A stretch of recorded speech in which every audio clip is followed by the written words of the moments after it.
Los hechos sociales, les decía hace un rato, en el anterior corte del video, son fenómenos que se nos imponen, que para nosotros tener éxito debemos tenerlos en cuenta, que a la vez que nos aprisionan nos dan posibilidades. O sea, nos marcan la cancha, pero a la vez nos marcan, digamos, nos dan la posibilidad de movernos en la cancha. Nosotros, como individuos, somos infinitamente más chicos que el todo. Por lo tanto, no podemos cambiar el todo. Pretender, tener la pretensión de que uno como individuo cambia el todo, es una mirada muy ingenua y muy simplista. Los fenómenos, los hechos sociales van desde fenómenos estructurales, pasa por lo institucional y llega hasta corrientes de opinión, ¿no? Pero lo que a mí me interesa que ustedes, digamos, tomen como, como principio básico del hecho social es, y lo voy a subrayar de vuelta y lo voy a repetir todas las veces que crea necesario, el concepto de coerción. O sea, el concepto de coerción se puede observar en las reglas morales, en las reglas legales, en las reglas de la convivencia, en las reglas de la costumbre.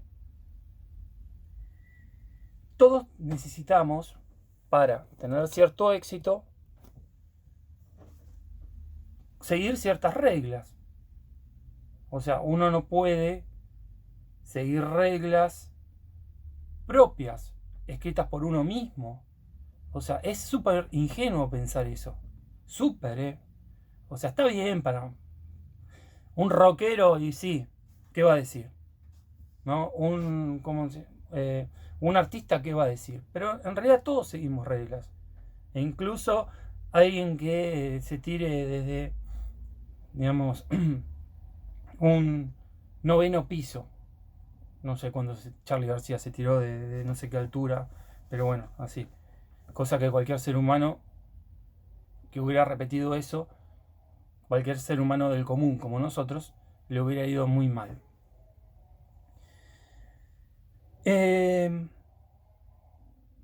Entonces, ¿dónde está la sanción? ¿No? Perdón. ¿Dónde está la coerción? En donde haya sanción. Esa sanción puede ser clara, explícita o también puede ser velada. Digamos, pero en todo momento nos está marcando que nosotros somos seres determinados por la cultura e influenciados por nuestra sociabilización. Y esa coerción no tiene que ser necesariamente sentido como coerción, ¿no? Y acá entran los liberales y los utilitaristas. Los utilitaristas piensan, y los liberales, que el ser humano es soberano y elige, por medio de las negociaciones o algún otro principio, crear las estructuras. O sea, es un pensamiento propio del sentido común, el pensamiento liberal, como verán. En el caso de los liberales, la búsqueda de cada individuo sería lo que determinaría cómo se produce el orden social. O sea, si todos buscamos nuestro propio beneficio, si todos perseguimos nuestro propio egoísmo, nuestro propio interés individual, vamos a producir el bien general. En el caso de los utilitaristas, la búsqueda es la felicidad, ¿no? Una felicidad que es compleja. ¿Por qué? Porque mi felicidad puede ser no su felicidad. Y su felicidad puede ser no mi felicidad. Entonces, si todos hacemos lo que querramos ser, lo que creamos de modo caótico, establecer como felicidad, tenemos un problema. Porque la felicidad es un concepto siempre subjetivo, si no es marcado desde el hecho social. En el caso de una sociedad capitalista, la felicidad se le vende a través del consumo. ¿Se entiende? O sea, hay una cierta objetividad, ¿no? Donde el consumo le promete el nuevo cielo O sea, ocupa el mismo lugar que ocupaba el cielo de los cristianos en la Edad Media. Pero esto de la felicidad es un imposible. Si mi felicidad es escuchar a Iron Maiden y yo quiero escuchar Peace Cells a las 3 de la mañana con toda la potencia que tenga a mi disposición, no va a ser la felicidad de mi vecino. Y así, en pequeños ejemplos básicos y bobos como el que acabo de decir, tenemos un ejemplo claro de que la felicidad es caótica si no se la ordena, si no se le pone límites y reglas. Y que la felicidad del consumo, por medio del consumo, es caótica. Porque para consumir hay que tener dinero. Y puede haber, ahí empieza a fallar esto, porque ¿cómo obtengo el dinero? Y en teoría se dice trabajando, pero uno sabe que trabajando le cuesta muchísimo consumir. Y a veces es mucho más fácil ser, vivir de la teta del Estado, ¿no? Digo, por los empresarios, ¿no? Vivir de una prebenda del poder, de los grupos más altos, que viven 100 veces mejor que cualquiera de nosotros y hace 100 veces menos que cualquiera de nosotros.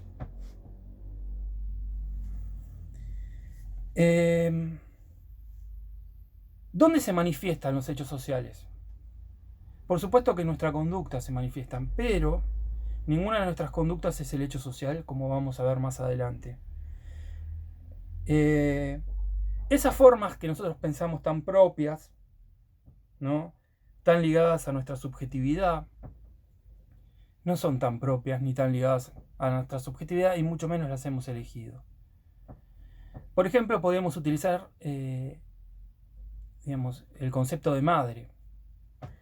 El concepto de madre funciona de una determinada manera. Para ser madre, la mujer debe desear ser madre.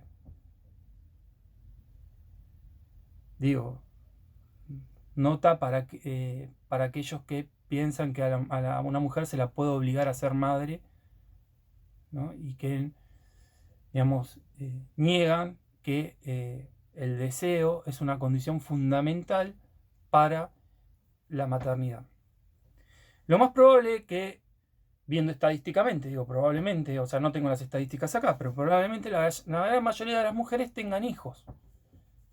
Entonces uno puede pensar, claro, la mujer tiene útero, la mujer tiene ovario y la naturaleza le está diciendo, tener hijos. Es decir, ese famoso reloj biológico, ¿no?, cuando se va corriendo. Lo cual es todo un problema, porque si fuera por la naturaleza, la mujer puede tener hijos muy tempranamente y normalmente no ocurre eso. Normalmente eso se ordena socialmente. Pero lo social va más allá, porque construir el rol de madre fue un hecho social. O sea, para que la sociedad se reproduzca, las mujeres tienen que poner su cuerpo. Esto no es una opinión, es lo que ocurre. Hasta que se invente alguna forma de reproductiva humana nueva, la mujer va a tener que seguir poniendo su cuerpo. No lo estoy justificando, no estoy diciendo nada, pero de hecho podría ser malo y decir, o podría decir mi opinión, de alguna forma la mujer se la está tratando como una fábrica de carne, ¿no?, que somos nosotros. Durante mucho tiempo, por ejemplo en el siglo XX, el mandato de cómo se debía ser mujer estaba muy claro. Y ese mandato no se desprendía de las subjetividades de las mujeres ni de las subjetividades de los hombres, sino que se desprendía de la objetividad del orden social. Es decir, de un hecho social particular, que es el hecho social, de la maternidad, que a la vez está ligado a otros hechos sociales. Entonces, a mí, de niño, siempre ser autorreferencial es malo en sociología, pero para algunos que tengan mi edad o sean anteriores saben que fuimos sociabilizados con soldaditos, fuimos sociabilizados con una pelota de fútbol, fuimos sociabilizados con autos, fuimos sociabilizados con sistemas de encastre, de armado para la ingeniería, y a las mujeres se la sociabilizaba de esa generación con muñecas, con la cocina, o sea, a cada uno se los estaba, digamos, diciendo, vos vas a ser soldado, diciendo, entre comillas, porque no hay nadie que te lo diga, pero de alguna forma uno iba sintiendo que esa fuerza del hecho social se nos iba imponiendo. Es muy difícil que a esta altura, digamos, uno no haya sentido que toda la educación fue una forma de insertarnos pensamientos, digo, la sociabilización más que la educación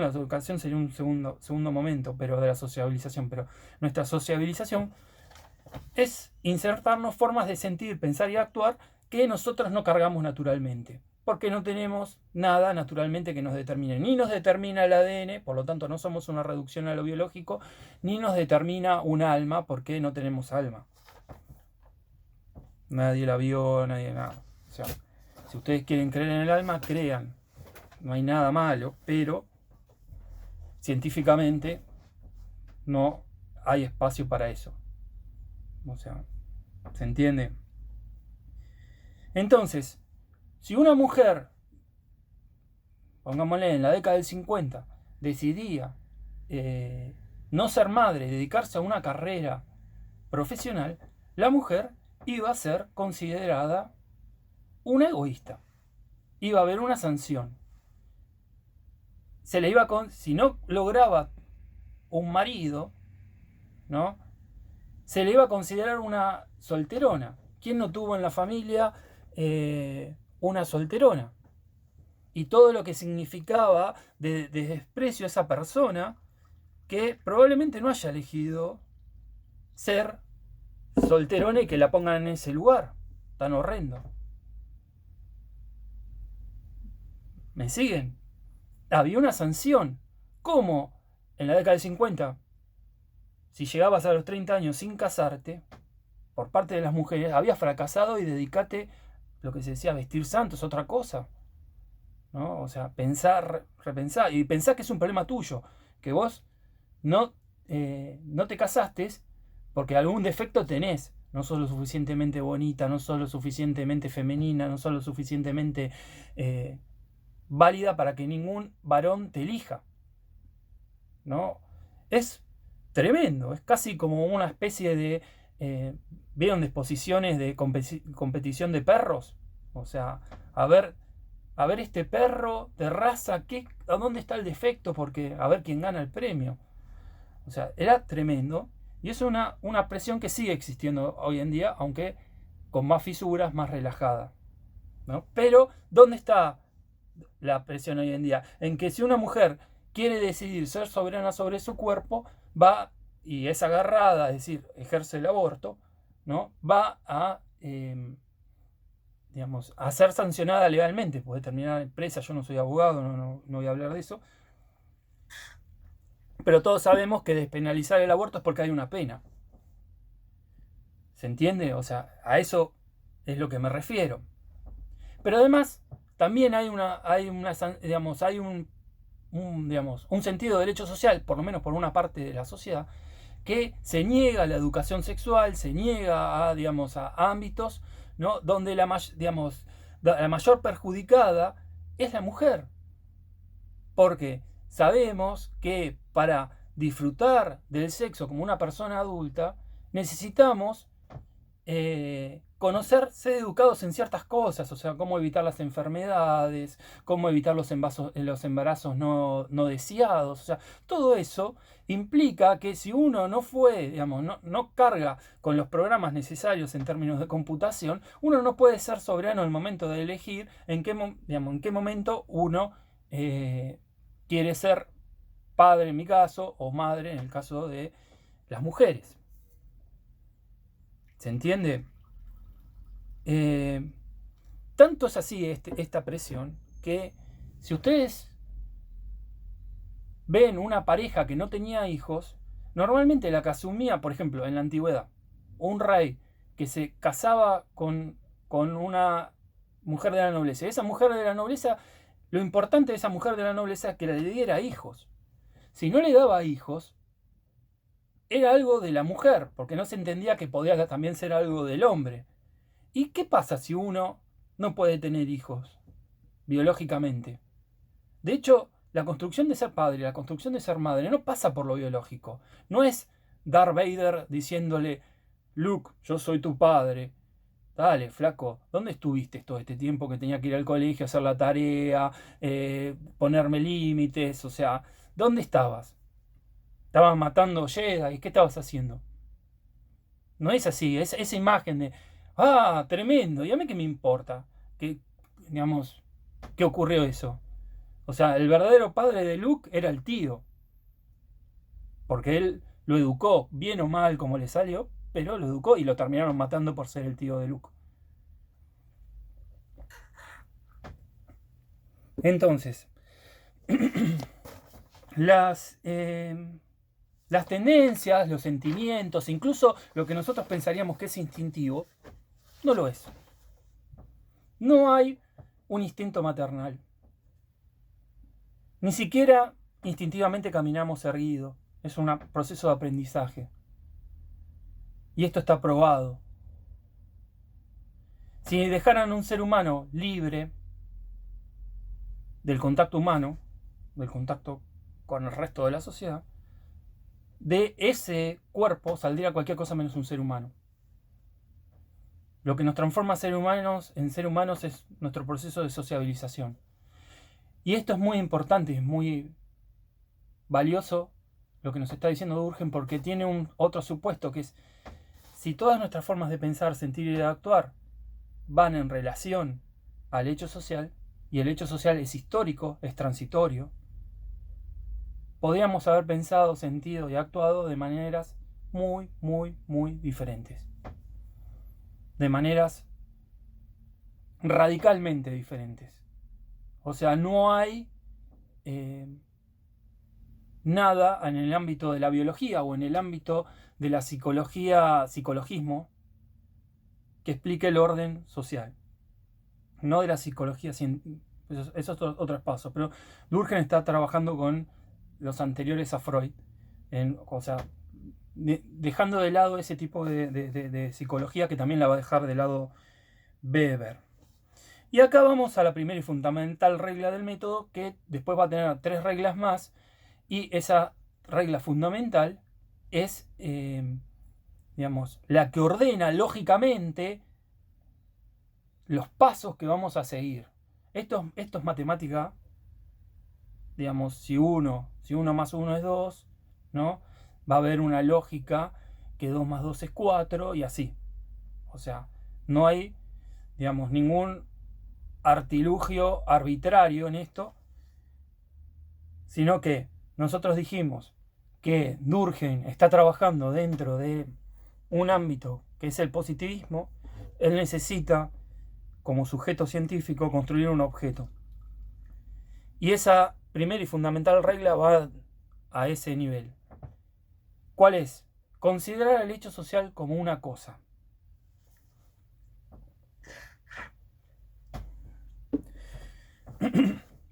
Nosotros sabemos que el sistema clásico de ciencia se construye en la relación sujeto y objeto. Entonces se necesita algo exterior a conocer.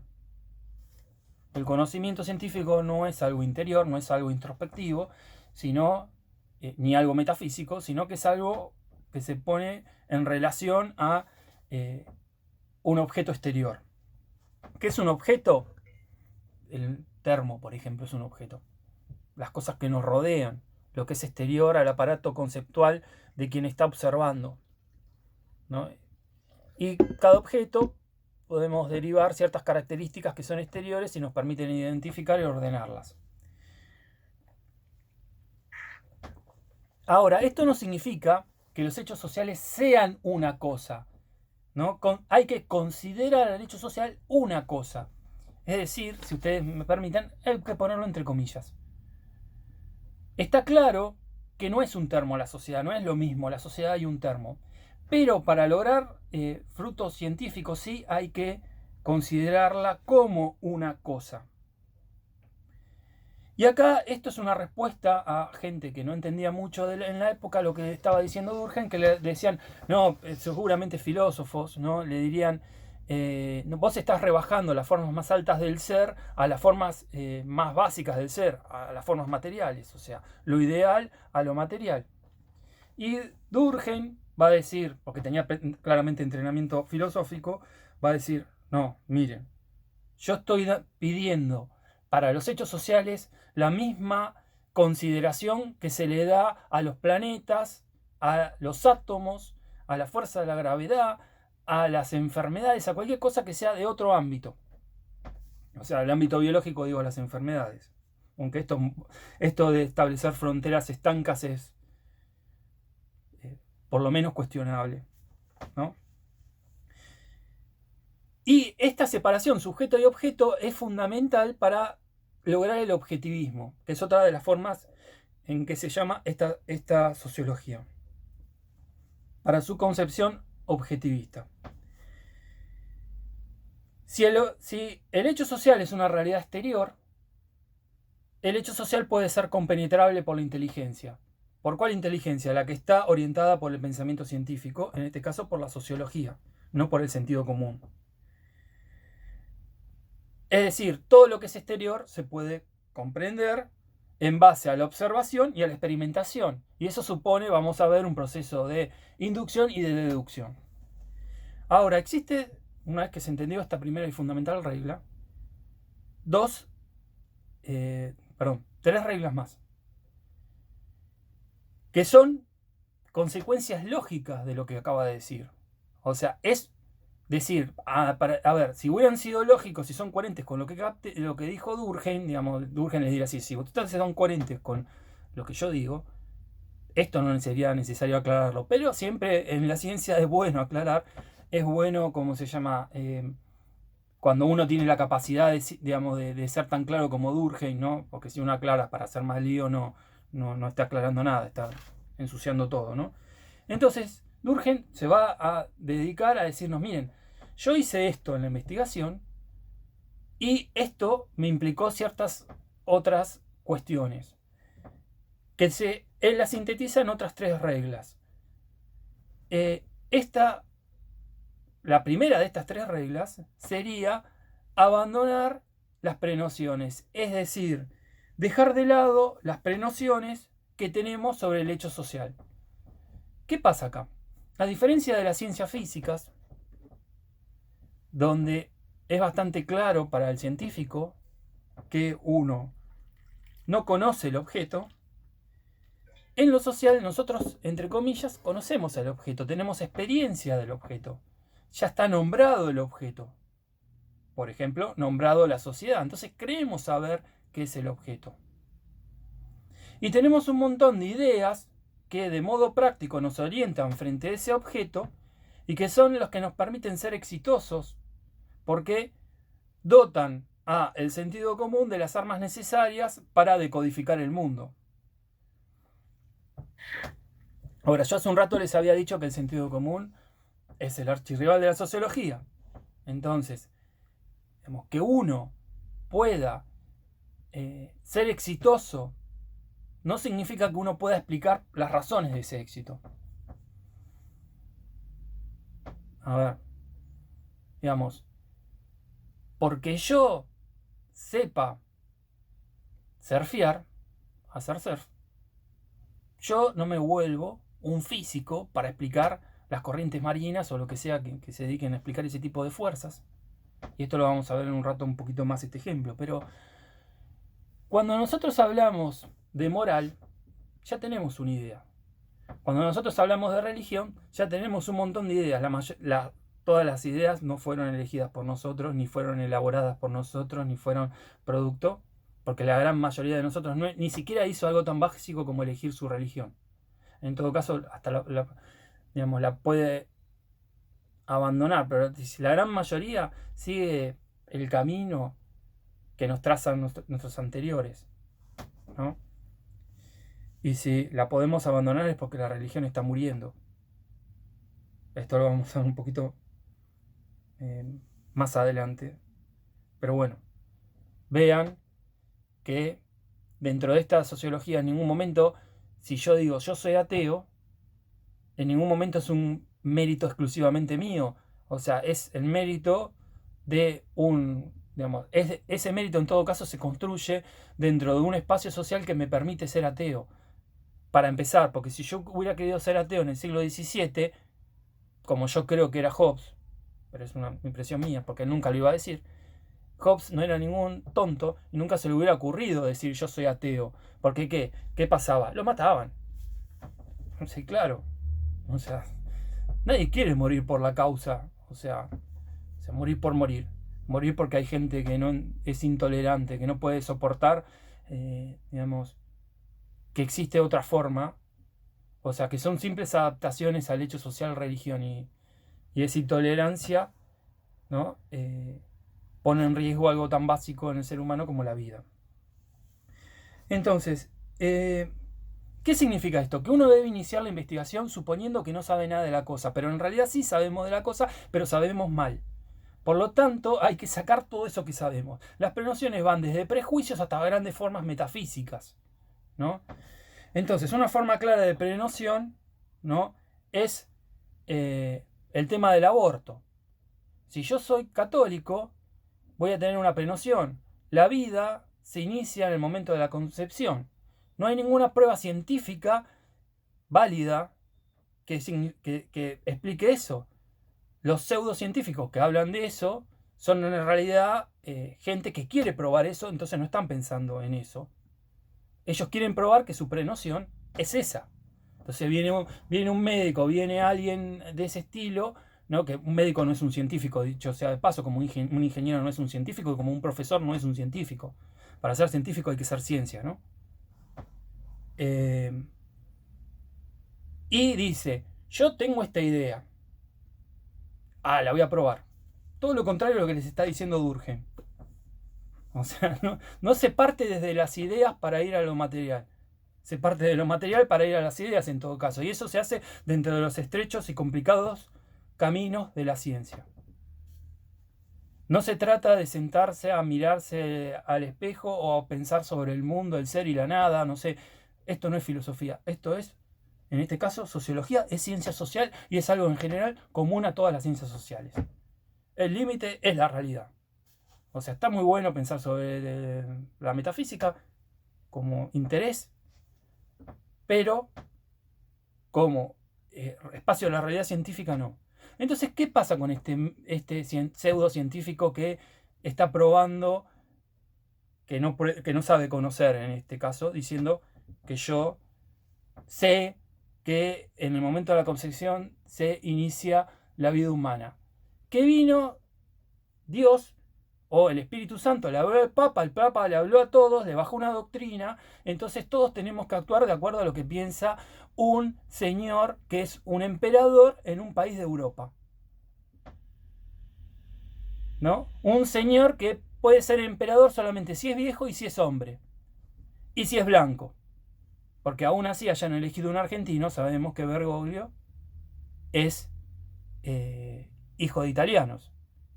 No es un, digamos, alguien que haya surgido de los pueblos originarios argentinos. El fenotipo típico de Bergoglio pasa por la calle de una ciudad italiana y nadie va a decir, este es un extranjero.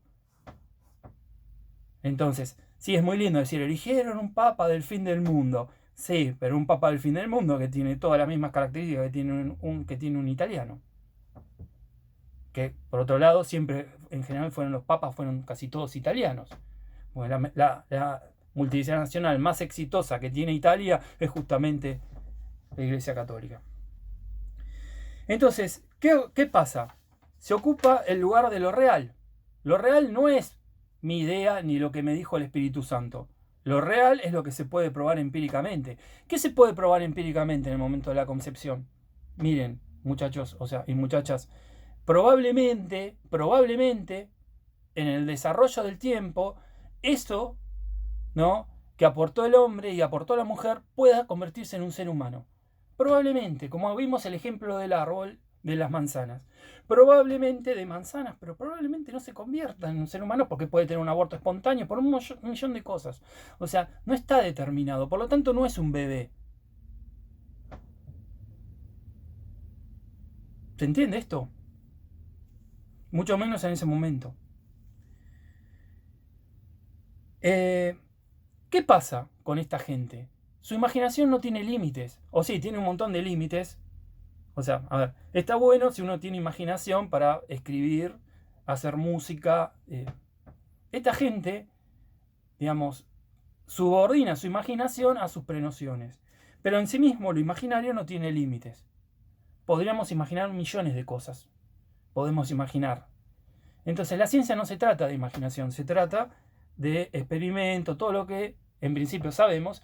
Y esto en sociología supone otras dimensiones, ¿no? Supone construir una unidad de análisis y algo que no dije, pero diría ahora, que lo tratamos ya en otras clases, que para que la sociología sea una ciencia empírica, se necesita de la estadística. Y se necesita de un uso particular de la historia. Esto lo vamos a retomar en la siguiente regla. Entonces, ¿qué digamos, hay que hacer? ¿Cuál es la crítica que Durkheim le hacía a las anteriores formas de pseudosociología, por ejemplo la de Comte? Que era una filosofía metafísica, no era sociología.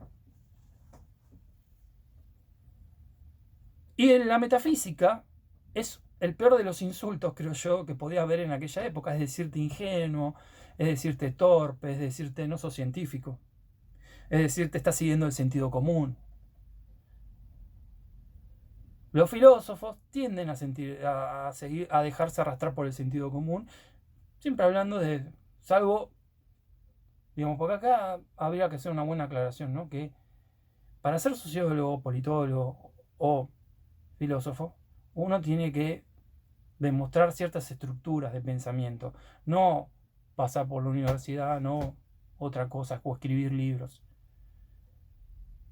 Digamos, hay muchos que se dicen yo soy filósofo y no lo son.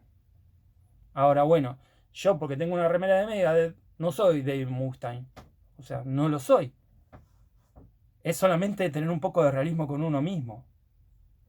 Porque acá tengo un montón de libros, y entre ellos de filosofía, y ustedes saben, los que siguen, que hoy cambié la orientación de la cámara. Saben que atrás hay otros libros, de donde está ahora la cámara, y al costado hay más libros. No me vuelvo ni un intelectual ni nada. Digo, de hecho, viendo los intelectuales de hoy en día, prefiero no ser un intelectual. No, digamos, firman cualquier cosa, cualquier basura. Yo con esa gente no quiero estar. ¿Por qué? Porque si hay algo que instintivamente siempre supe, entre comillas, lo distintivo, pero que sí puedo decir que es una virtud, y que cuando lo leía a Durkheim dije, puta, uno que me dijo lo que yo sospechaba desde el principio, como si fuera el Chapulín Colorado, pero claro, como no soy Durkheim no lo podía decir,